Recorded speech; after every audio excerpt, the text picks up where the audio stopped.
Top quality और consistent performance के लिए सिर्फ सिल्वर पंप नाम याद रखना।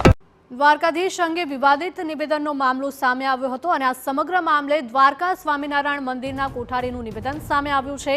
વિવાદિત નિવેદનો આપતા સંતો મૂળ સંપ્રદાયના નથી તેવો દાવો કર્યો છે।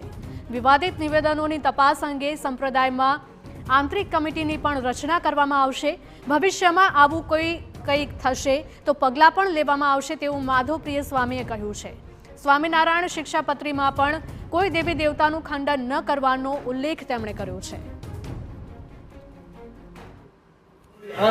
કોઈ દેવી દેવતાઓના ખંડન કરતા હોય, ભગવાન દ્વારકાધીશ વિશે કોઈ કાંઈ બોલતા હોય તો હું કહીશ કે એની વિચારધારા સ્વામિનારાયણ ભગવાનની આ વિચારધારા નથી, સ્વામિનારાયણ સંપ્રદાયની આ વિચારધારા નથી, સ્વામિનારાયણ ભગવાનના કોઈ આશ્રિતની આ વિચારધારા નથી। કોઈ કરતું હોય, કોઈ યુક્તિ દ્વારા કે પોતાની અણસમજણ દ્વારા જો કોઈ દેવતાઓનું, કોઈ દેવીઓનું અથવા તો ભગવાન દ્વારકાધીશનું, ભગવાન રામચંદ્ર મહાપ્રભુનું, ભગવાન શંકરનું કોઈ ખંડન કરતું હોય તો એની પોતાની વિચારધારા છે। સ્વામિનારાયણ સંપ્રદાયની આ વિચારધારા નથી।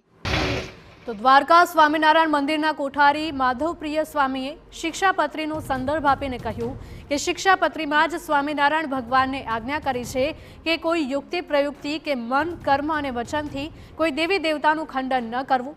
તેમ છતાં જો કોઈ આવા નિવેદન કરતા હોય તો તે સ્વામિનારાયણ સંપ્રદાયની વિચારધારા નથી।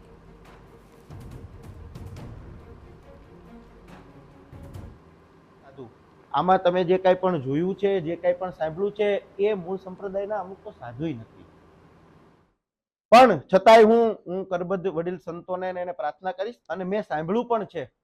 આપના પ્રશ્નનો જવાબ દેતા હું કહીશ આપને કે મેં એવું સાંભળ્યું છે, હાલમાં સંતોની એક મીટિંગ થઈ છે અને આવા જે કાંઈ પણ વિડિયાઓ પૂર્વે કોઈ બોલી ગયા છે અથવા તો ભવિષ્યમાં હવે આવું ન થાય એના માટે થઈને એક કમિટીની રચના થશે અને આવું ભવિષ્યમાં જો કોઈ પણ ભૂલ કરશે તો ચોક્કસ એના ઉપર નકોર પગલાં લેવાશે।